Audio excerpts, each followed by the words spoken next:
Nadao susikang patu Imaning tawe anai gusaili Paniu angum gaso siwangni Skumgi gagyen khai makra Siwan ga maning tao ma Paniu ngam nulag bam di Mathen raleng niu Chunwi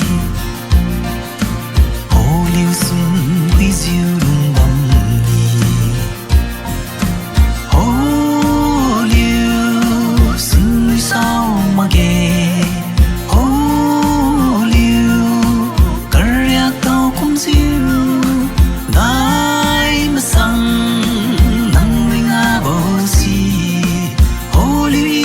lungsa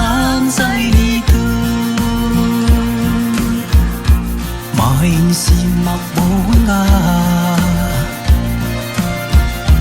Aholiu siu bam rakum Rambam ga anai ron taga Benthui raleng Paniu matan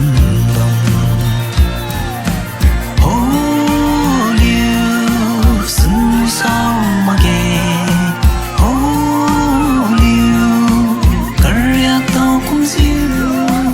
nai machang nang ringa bosi Aholiu lungsa alitu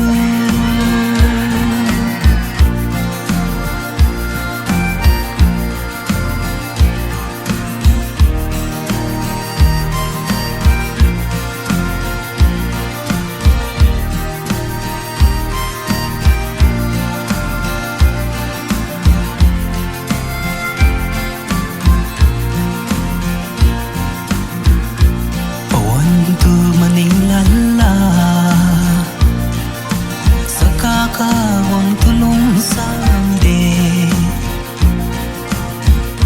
Right to open make phui gangao